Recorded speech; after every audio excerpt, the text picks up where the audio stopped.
Berita telah ditemukan mayat terpotong-potong di dalam koper di lereng bukit dengan cepat tersebar luas.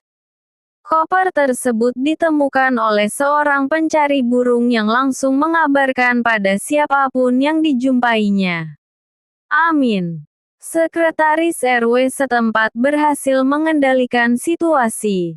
Orang-orang yang berdatangan dicegah mendekati koper supaya tidak merusak tempat kejadian perkara. Tempat kejadian perkara berhasil diamankan untuk mempermudah tim forensik melakukan penyelidikan. Di atas lereng dan di bawah lereng membentang jalan. Jalan di atas dan di bawah lereng itu tersambung membentuk huruf U. Yang atas merupakan wilayah RT 1, yang bawah merupakan wilayah RT 2 di wilayah RW yang sama yang terdiri dari 4 RT.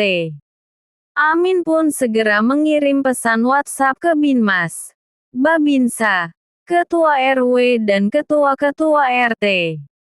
Suganda, orang pintar setempat, termasuk orang yang berada di kerumunan di atas lereng. Dia mengemukakan terawangannya, bahwa itu mayat seorang perempuan korban asmara, atau korban kekerasan pacar atau suaminya. Beberapa orang merekam pernyataan Suganda dan menyebarkannya di medsos. Kejadian ini sebagai tanda-tanda dunia sudah tua. Kiamat semakin dekat. Kita harus segera bertobat, kata Suganda si orang pintar.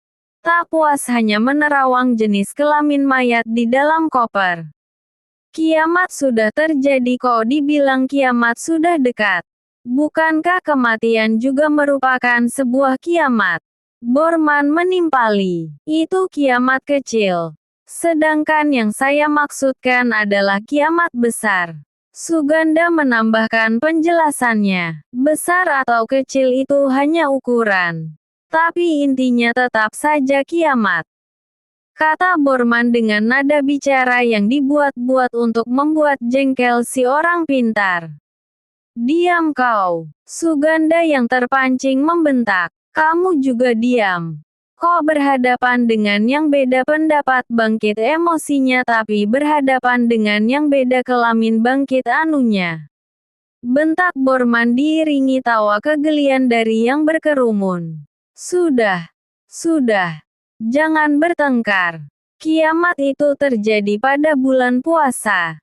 Itu juga kalau semua orang dewasa sudah melakukan jinah di tempat ibadah. Kata Hanafi disambut ketawa kerumunan yang membuat Suganda makin emosi. Suganda yang beberapa waktu lalu dihajar oleh orang yang istrinya dicabuli di WC masjid oleh Suganda merasa dipermalukan oleh Hanafi. Memang Hanafi sengaja mempermalukan Suganda. Hanafi khawatir ramalan Suganda tentang identitas korban bisa membahayakan Wahid, adiknya Hanafi. Istri Wahid yang bernama Mimin sudah seminggu tidak jelas keberadaannya. Wahid dan Mimin dikenal sebagai pasangan muda yang sering bertengkar. Wahid bisa dicurigai memutilasi Mimin lalu mayat Mimin dimasukkan ke dalam koper. Kekhawatiran Hanafi tak berlebihan. Sebab saat itu dua adik laki-laki Mimin berada di luar rumah Wahid. Seorang di antaranya mengetuk-ngetuk dan menggedor pintu rumah Wahid.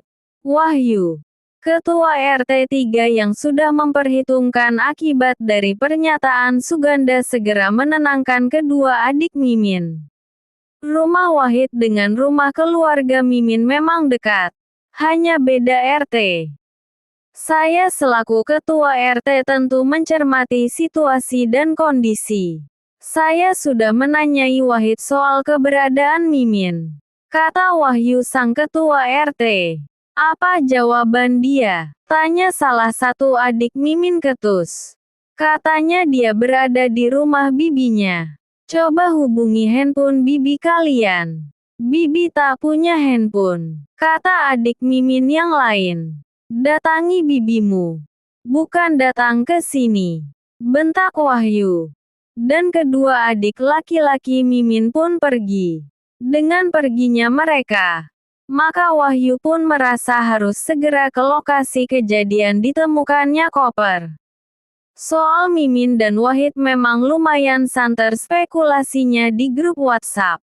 Tetapi baik Mimin ataupun Wahid tidak mengetahuinya. Mimin tidak memiliki nomor HP sementara Wahid sudah lama keluar dari grup. Setibanya di lokasi, Wahyu menghampiri ketua RW yang sedang bicara dengan HP-nya. Melihat kehadiran Wahyu, ketua RW beralih pada Wahyu. Kenapa ke sini? Harusnya tetap jaga wilayah sendiri. Si Wahid harus segera dilarikan ke rumah sakit. Dia dibacok oleh adik iparnya. Kata ketua RW, sebelum ke sini saya mengusir adik iparnya si Wahid dulu. Kata Wahyu. Satu lagi. Mobilnya Pak Wisnu baru saja digondol maling. Kata ketua RW. Waduh. Celaka. Kata Wahyu yang menyesal tidak tetap jaga di wilayahnya. Kepada yang di lokasi dan kebetulan membawa sepeda motor. Wahyu minta diantar pulang. Ketua RW bergegas menghampiri Binmas dan Babinsa. Niatnya untuk melaporkan kejadian tindak kekerasan dan pencurian. Tetapi malah memvideokan dan meminta Mimin yang ada di sana untuk segera pulang. Ya ampun Mimin, kemana saja kamu? Adikmu mengira itu mayat kamu. Buruan pulang, kata ketua RW yang selanjutnya beralih pada Binmas dan Babinsa. Belum sempat melaporkan kejadian. Binmas dan Babinsa melesat lari menuju koper. Amin mengikuti di belakangnya tapi tidak dengan berlari. Ketua RW membagikan rekaman videonya ke grup WhatsApp warga untuk menghentikan rumor spekulasi identitas mayat di dalam koper. Warga perlu mengetahui jika Mimin baik-baik saja. Setelah itu, baru kemudian melaporkan kejadian kekerasan dan pencurian kepada Binmas dan Babinsa melalui pesan WhatsApp. Ketika Amin sampai di tempat, dia mendapatkan Binmas dan Babinsa sedang sibuk dengan handphonenya masing-masing. Sebelum melaporkan sebuah kejadian, sebaiknya cek dan recheck. Koper itu berisi bangkai anjing bukan mayat manusia. Binmas ngomel. Saya tidak melaporkan apa isi koper. Saya hanya melaporkan kehebohan yang terjadi yang beritanya sudah menyebar luas. Jika Komandan Pak Binmas dan Pak Babinsa mengetahui kejadian ini bukan dari Pak Binmas atau Pak Babinsa, tapi dari sumber lain, maka resikonya bukan saja Pak Binmas dan Pak Babinsa kena marah dari atasan, tapi juga berupa penundaan kenaikan pangkat. Kata Amin yang tidak terima disalahkan. Binmas dan Babinsa tetap sibuk dengan handphonenya. Terus, apa yang harus kita lakukan dengan koper ini? Tanya Amin ketika melihat ada gelagat Binmas dan Babinsa akan meninggalkan lokasi. Kita, kenapa harus kita? Ya lakukan saja sendiri. Ini kan wilayah kerja Pak Amin.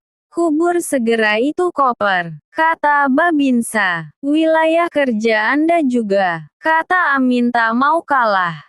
Binmas menarik tangan Babinsa mengajaknya pergi dan membiarkan Amin sendirian. Tetapi ketika Binmas dan Babinsa pergi, Amin pun mengikutinya dari belakang. Mana mau dia sendirian di tempat itu di saat hari sudah mulai gelap.